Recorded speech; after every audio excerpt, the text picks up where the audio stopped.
It was past midnight in Atlanta when Adanna finally put down her phone. She had been staring at the screen for almost an hour, not because anything was happening, but because she did not know what else to do with her hands. The apartment was quiet. Outside, she could hear the distant sound of traffic on Peachtree Street, the low hum of the city that never fully went to sleep. She had lived here for 9 years now. 9 years since she left Lagos with 2 suitcases and a nursing school acceptance letter folded in her carry-on bag. 9 years. She thought about that sometimes, how fast it had gone.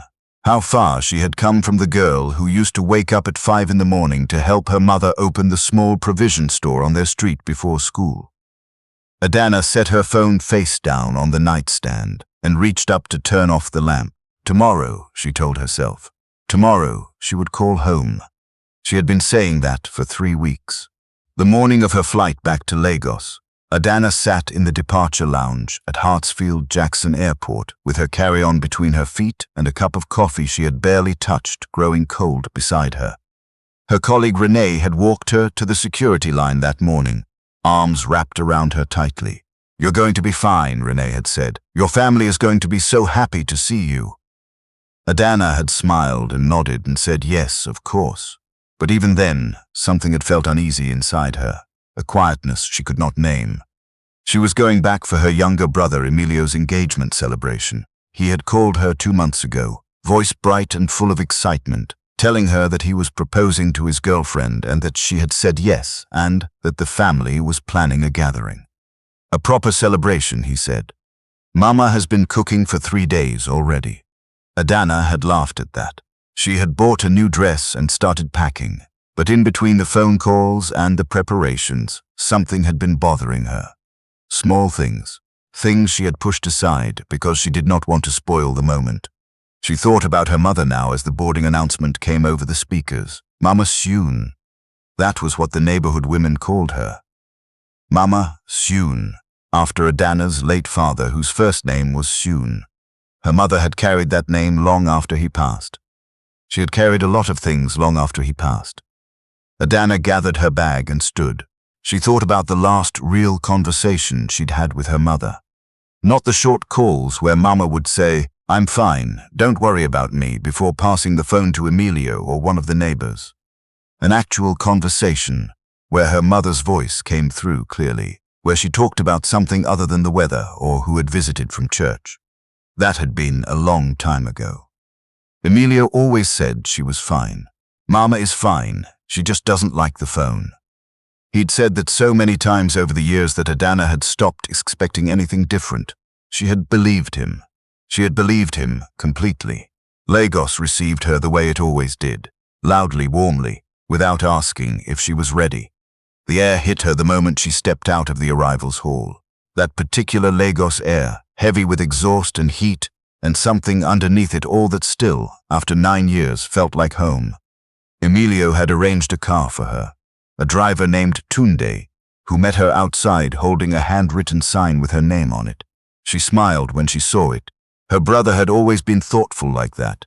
As they drove through the city, Adanna sat in the back seat and looked out the window. The roads were the same and different all at once.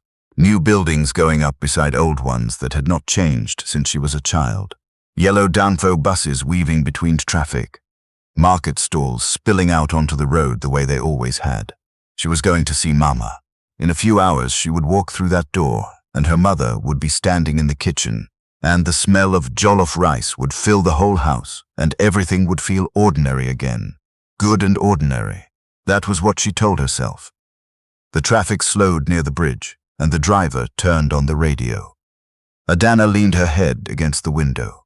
Then she saw her. At first, she thought she was imagining things. The car was still moving, slow but moving, and Adanna's eyes were scanning the roadside without really focusing on anything. But then something made her look twice. An old woman was sitting on an overturned bucket near the edge of the road. Her back was bent.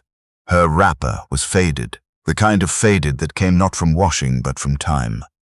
In her hand she held a small plastic bowl. She was not begging loudly the way some did.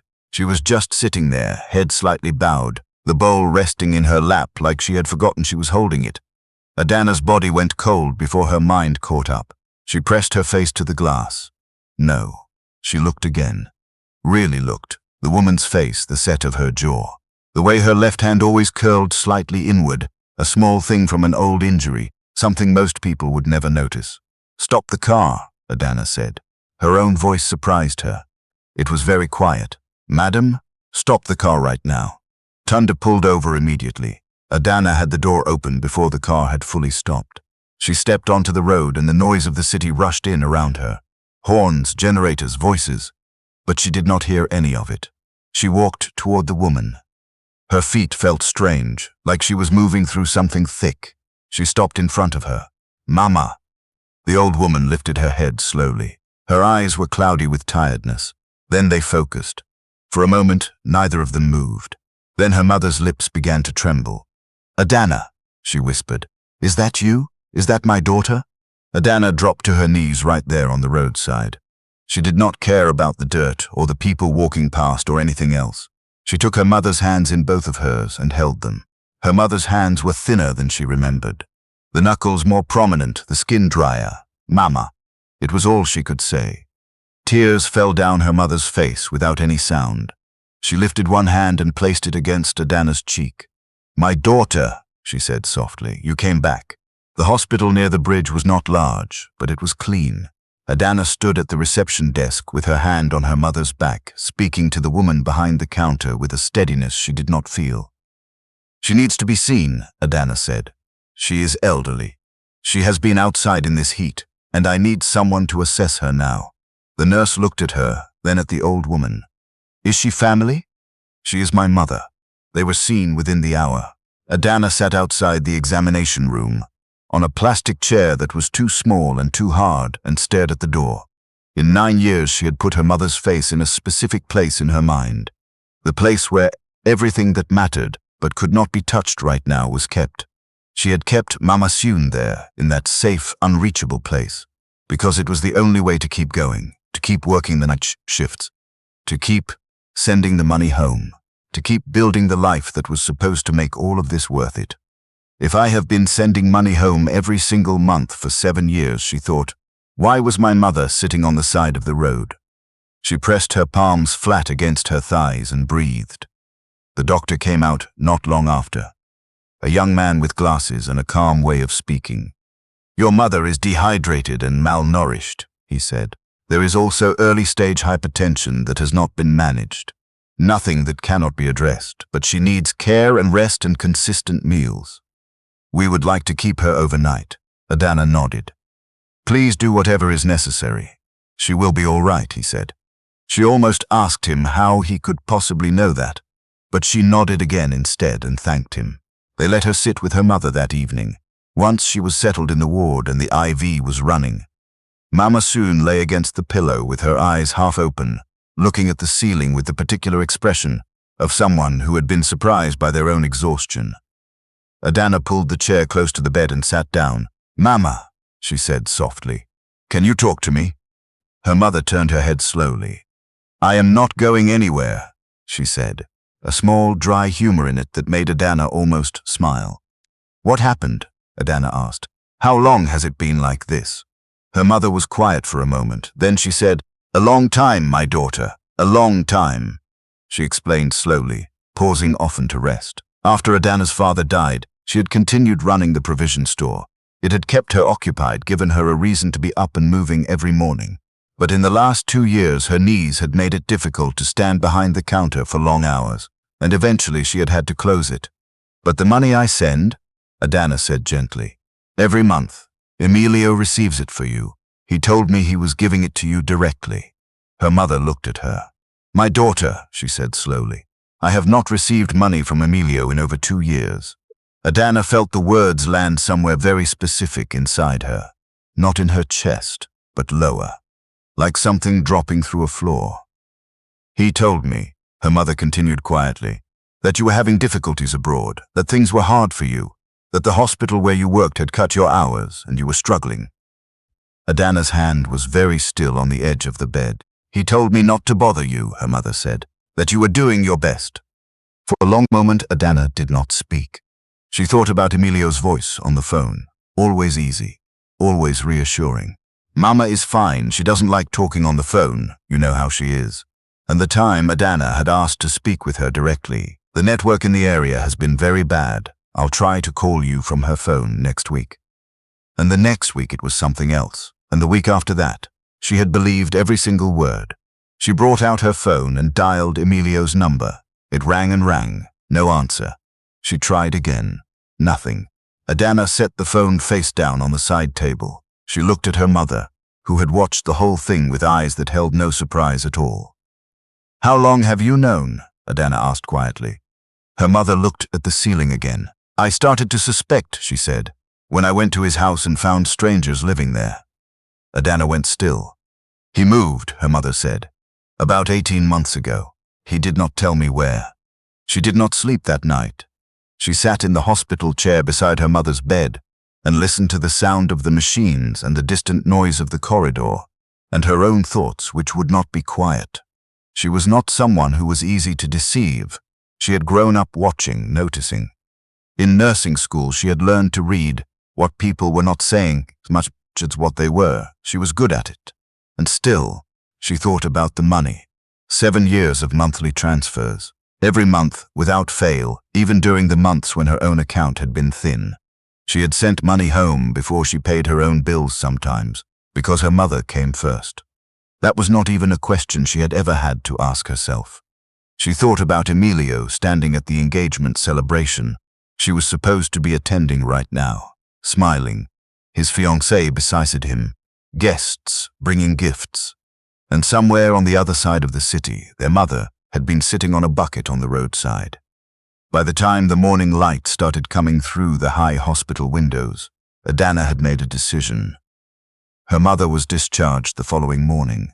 The doctor gave Adanna a list of medications and instructions and told her to make sure Mama soon ate 3 proper meals a day and stayed off her feet as much as possible for the next week.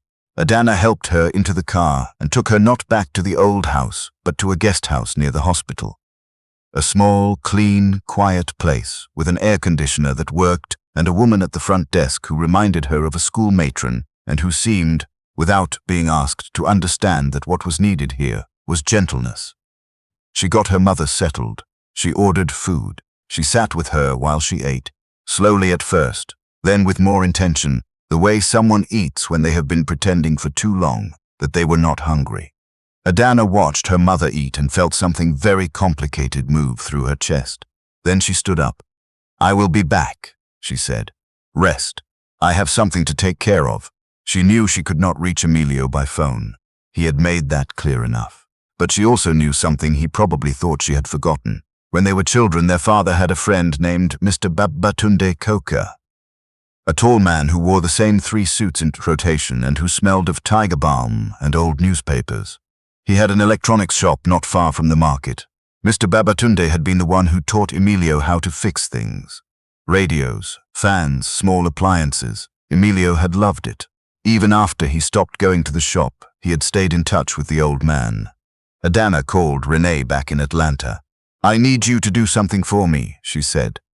I need you to send a message from your number, not mine. Say you are a wedding planner. Say you heard about the engagement and want to offer your services for free as a promotion for your new business. Say you need to meet in person to go over packages. Renee was quiet for a moment. Adanna, she said, what is going on? I will explain everything later. Please. I just need to get him to a location. Another pause. Send me the number, Renee said. They met at a restaurant near Victoria Island. Emilio had chosen it himself, responding to Renee's message within 20 minutes. He walked in, looking the way he always did. Easy, unhurried, dressed well. He scanned the room and saw the table Renee had reserved, where a young woman he did not know sat with a menu open in front of her. His face arranged itself into a polite, slightly puzzled expression. He sat down. They exchanged a few words about the weather and the traffic. Then the woman excused herself to take a call and stepped away from the table. A few seconds passed. Emilio looked down at his phone. Then someone pulled out the chair across from him and sat down. He looked up. His face did not fall dramatically. It simply went very still. Adanna, he said. Quiet, almost careful. Hello, Emilio. He looked around the restaurant, then back at her. She could see the calculation happening behind his eyes. Whether this was coincidence, whether he could manage this. "You're back," he said. "I thought you were coming in tomorrow." "I came in yesterday," she said. "I took a car from the airport." He nodded slowly. "I was going to pick you up. I told you I would." "I know what you told me," she said. The tone of her voice stopped him. She reached into her bag and brought out her phone. She had pulled the records before she came. Her bank's transfer history going back 7 years, itemized, organized, printed in the business center of the guest house before she left. She set the papers flat on the table. 7 years, she said, every month. Sometimes twice a month when I thought Mama needed extra for her medication. Emilio looked at the papers. He did not touch them. "I spoke to Mama last night," Adanna said. "She told me you told her I was struggling, that my hours had been cut, that she should not bother me." A long silence. "She has not received a transfer from you in over 2 years, Adanna said. Emilio's jaw moved slightly, but he did not speak. "And her house," Adanna continued. "The house I sent you money to renovate last year. I would like to see what was done with it." He looked down at the table. "Emilio." Her voice did not rise. That was the thing about the way she spoke to him now. It did not rise. "I found Mama on the roadside yesterday, not walking, not returning from somewhere, sitting with a bowl on the side of the road." He closed his eyes. "Look at me," she said. He opened them. "Where did the money go?" For a long moment, he said nothing. She could see it in him, the same thing she had always been able to read in people who were deciding whether to keep going or let go of something they had been holding. The exact moment before a person either doubles down or comes apart. He came apart, not dramatically. His shoulders dropped. His hands, which had been resting flat on the table, turned slightly inward. He pressed his lips together hard. "The business," he said finally. "What business?" "I started a business." He paused. "Importation, electronics. A partner and I." He stopped again. "It didn't go the way we planned." Adanna waited. "We lost a shipment," he said. "At the port." "There were," he exhaled. "There were people we owed money to. I used the transfers to manage it. I told myself it was temporary, that I would replace it before you noticed, that I would make enough from the next deal to put it all back." He looked at his hands. "But it didn't stop," he said, quietly. "Every time I thought I was close to fixing it, something else happened." "And Mama?" He said nothing for a moment. "I couldn't face her," he said, "and I couldn't face you. So I just..." He stopped. "I kept saying things were fine, and then it became easier to keep saying it than to say anything else." The restaurant was filled with the normal sounds of a weekday afternoon. Cutlery, soft conversations, the distant noise of the kitchen. "So you let her go hungry," Adanna said. "I didn't know it had gotten that bad," he said. "I thought she still had the store income. I didn't know she had closed it." "You didn't know," Adanna said, "because you were not looking." He had no answer for that. "Did you move so she couldn't find you?" He was quiet for a long time. "The people I owed money to," he said slowly. "They came to the house." He stopped. "I didn't want them anywhere near her. I thought if I moved without telling her, she would be safer." Adanna sat with that for a moment. She thought about the ways that fear could make people do things that looked, from the outside, indistinguishable from cruelty. She thought about what she knew, from years of nursing, from years of watching people under pressure, about the difference between someone who did not care and someone who had simply collapsed under the weight of what they had done wrong.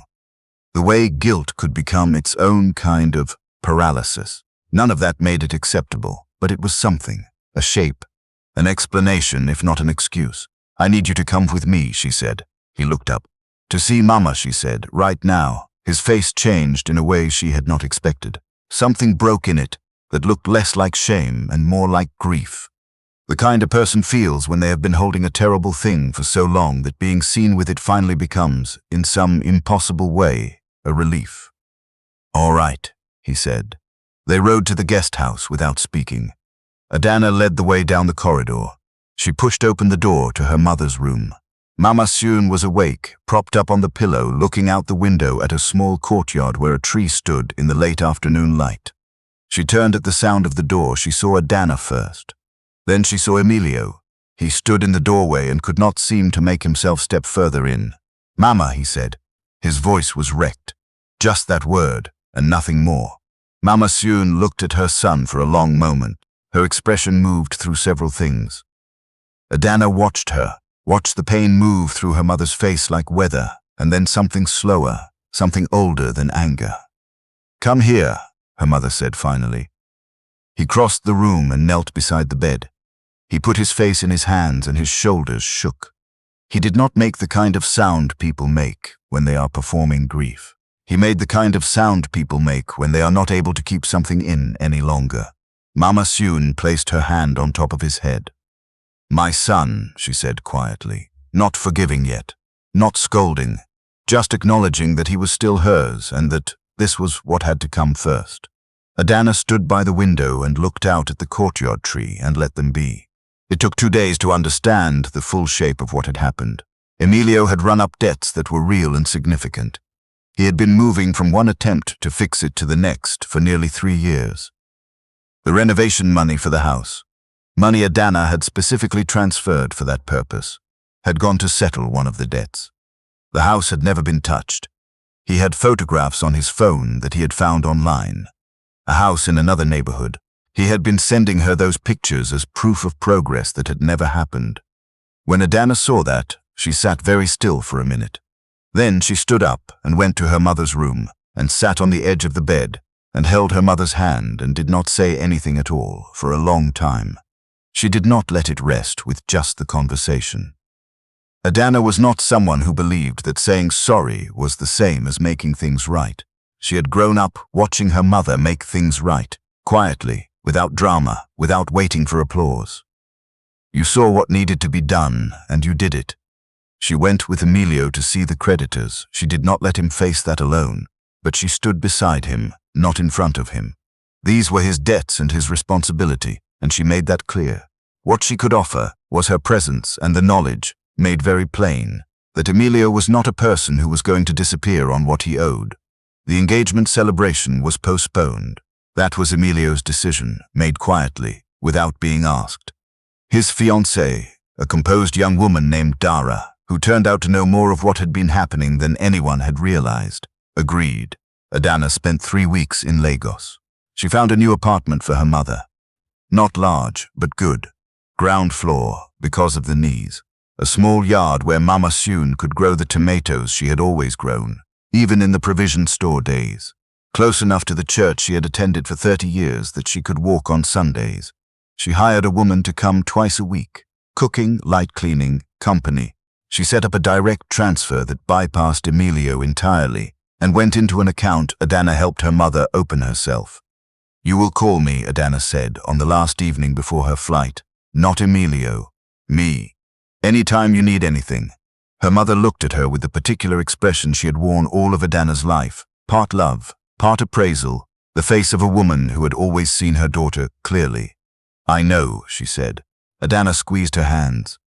"I should have called more," she said. "I should have made sure. I should not have just believed everything was fine because it was easier." Her mother shook her head slowly. "You were building your life," she said. "That is what I wanted for you. That is not enough of an excuse." "No," her mother agreed. "It is not, but it is still true." They sat with that for a while. Outside, the evening was doing what Lagos evenings did, slowly, extravagantly, turning everything warm and amber before the dark came in. "I am going to come back," Adanna said. "More, not just for celebrations, just to be here," her mother smiled. Not a large smile. The small, private kind that had always meant in their family that someone had said the right thing. On the plane back to Atlanta, Adanna sat by the window and looked out at the darkness. She thought about trust, about the particular kind of blindness that comes not from stupidity but from love. The way caring about someone can become its own kind of distance, because you assume, because you need to assume, that the people you love are holding things together in the space where you are not present. She thought about her mother on that bucket by the road. She thought about how many people were on that plane right now, who sent money home every month, and had not heard their mother's voice in longer than they could justify, who told themselves it was fine, who believed what they were told, because the alternative was too hard to carry alongside everything else. She pressed her forehead to the cold glass and closed her eyes. In the morning she would land at Hartsfield Jackson, and Renee would pick her up, and she would drink bad airport coffee in the car and try to sleep in the back seat. She would go back to her apartment and her shifts and her ordinary life. But something had shifted in the order of things. She could feel it, not as a wound exactly, but as a rearrangement. A door that had been somewhere she wasn't looking and was now open and could not be closed again. She would call her mother in the morning. Not because it was scheduled, not because it was the right thing to do, but because her mother was alive and awake and somewhere on the other side of the ocean, and that was not a thing to take lightly. Not anymore.